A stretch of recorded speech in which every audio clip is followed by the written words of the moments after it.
Farmers can expect a bumper crop this season. The latest figures point to a harvest of 44 million tonnes for the year. That's the biggest on record.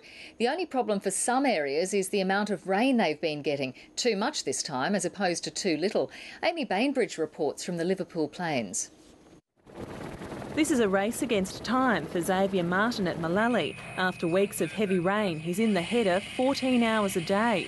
We've been working lickety-split to all work together to get the crop off as quickly as possible. We've harvested a lot at very high moisture, but we've still got quite a bit in the paddock and, it's certainly suffered some downgrading.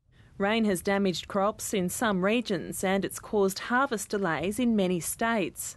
It's a bit of a mixed bag at the moment, and there's no one really who is in a situation where they're really happy with the way the harvest has gone. Rob Davies farms at Blackville on the Liverpool Plains. It's not as bad as last year, that's for sure, but certainly there's a lot of crop laying down. It's weather damage. Despite the challenges in some regions, ABARES says Australia is still heading for a record crop.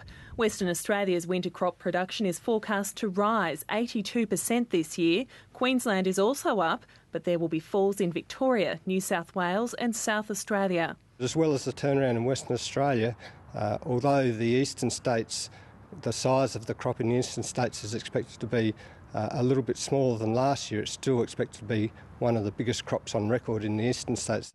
Farmers here on the Liverpool Plains are working as fast as they can before more rain comes later this week. And like the farmers right across Australia, their main concern now is the price they'll get for their crop. Because the rain's going to cause a lot of these quality downgrades, we're potentially seeing growers lose $80+ per tonne for the wheat that they do harvest. For Xavier Martin, it's time to play catch-up and hope for a bit of luck. We'll certainly be getting the machines going long hours and keeping them going, trying to stay out of the mud, but maximise what we can get out of the field and hope for the best. A sentiment echoed by farmers right across the nation. Amy Bainbridge, ABC News, Malali.